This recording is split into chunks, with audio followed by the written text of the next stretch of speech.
নমস্কার বন্ধুরা, মা বেটি চ্যানেলে আপনাদের স্বাগত। আজকে আমি বাজার থেকে এই যে কুমড়ো শাক কিনে নিয়ে এসেছি, তাজা তাজা। এই যে একদম তাজাই, দেখেন কেবলই কাটে নিয়ে আসছে। এই কুমড়ো শাক দিয়ে আর মুগ ডাল দিয়ে রান্না করব। তা এখন মুগ ডালটা মুগ ডালটা পয়লা ভাইজে সিদ্ধ বসাই দিই।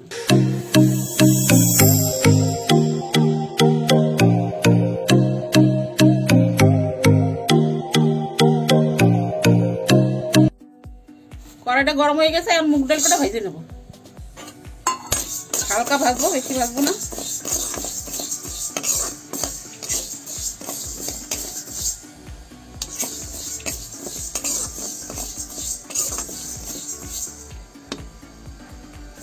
এই যে আমার মুগ ডালটা এই যে ভাজা হয়ে গেছে, এখন একটু মুগ ডালটা একটু জল দিয়ে ধুয়ে নেবো।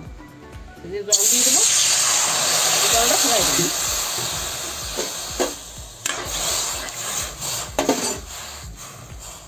এই যে মুগ ডাল কটা ধুয়ে নিছি, এনে জল দিয়ে দেবো সিদ্ধ হওয়ার জন্য। মুগ ডাল ভাজে রান্না করলে মুগ ডালের একটা ভালো স্বাদ আসে, ভালো ঘেরানো আসে, খাইতেও ভালো লাগে, স্বাদও আসে। একটু জল দিয়ে দেবো, অল্প একটু তেল আর একটু হলদি দিয়ে দেবো। ডালটা ভালো ফুটে যায়, জলদি ফুটে যায়। এই যে একটু হলদি দিয়ে দেবো। এই ডালটা যে পর্যন্ত সিদ্ধ হবে সেই পর্যন্ত আমি ওই কুমড়ো শাকটা কাটি।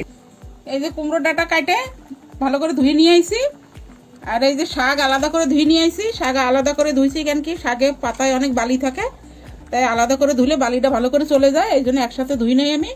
তা এখন এই যে আমার ডালটা ফুটে গেছে, এই যে ডাল গাড়াগাড়াই করবো।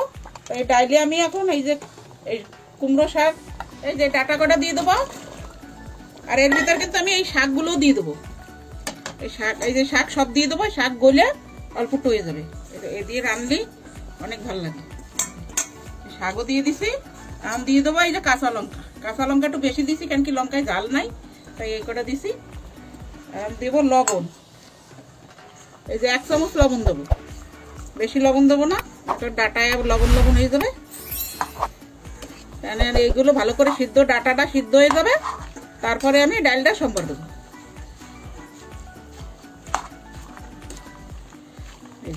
ডালটা ভালো করে ডাটাটা সিদ্ধ হয়ে যাবে, পাতা কটাও সিদ্ধ হয়ে যাবে। গাঢ় গাঢ় করে রানবো, এরকম করে রানলি অনেক ভালো লাগে খাইতে কুমড়োর ডাটা দিয়ে। কচি কচি ডাটা আর কচি কচি শাক খাইতে অনেক ভালো লাগবে। এই দেখেন খানে গইলে একদম অল্প টয়ে যাবে। এই দেখুন বন্ধুরা, এই যে আমার ডাটা কটাও সিদ্ধ হয়ে গেছে, এই যে কুমড়ো শাকও সিদ্ধ হয়ে গেছে। এখন এটা ঢালে নেবো, তারপরে এই ডাইলে তড়কা দিয়ে দেবো। এই যে আমার ডাটা আর শাকটা সিদ্ধ হয়ে গেছে, আমি ঢাইলে সম্বর দিয়ে দেবো।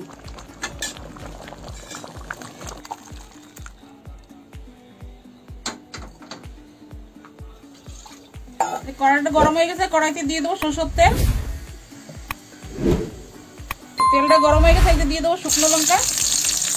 কটা শুকনো লঙ্কা আমি বেশি দিচ্ছি, একটু কড়া ভাজা উঠে রাখবো। ডাইলের সাথে ভাজা শুকনো লঙ্কা খাইতে অনেক ভালো লাগে। এই যে দিয়ে দেবো 5 সোমবারি।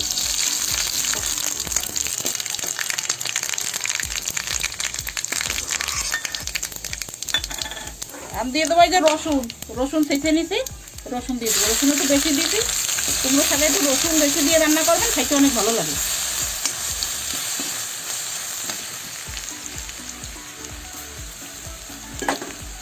কুমড়োর শাকের স্বাদই হয়েছে রসুন দিয়ে রান্না করা, তো এত ভালো লাগে।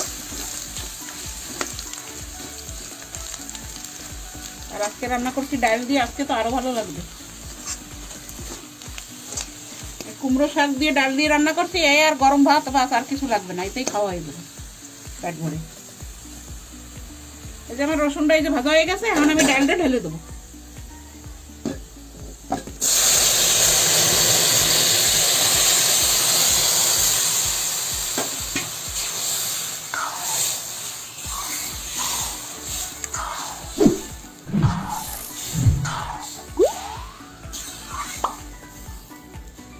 অল্প একটু দিয়ে দেবো, একটু ডাটা কাটা মিষ্টি হওয়ার জন্য।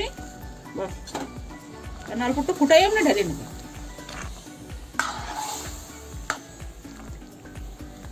দেখছি অনেক সুন্দর লাগতেছে না ডালটা, কত ভালো লাগতেছে দেখলেই মনে হচ্ছে যে আমি এই ডাল দিয়ে ভাত খাইনি।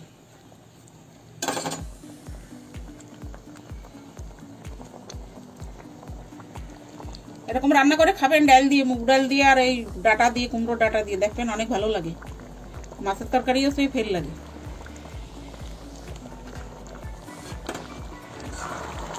এই দেখেন, এই যে আমার ডালটা হয়ে গেছে। এখন ডালটা আমি ঢেলে নেবো। দেখেন কত সুন্দর ডালটা হয়েছে, একদম গাঢ় গাঢ়।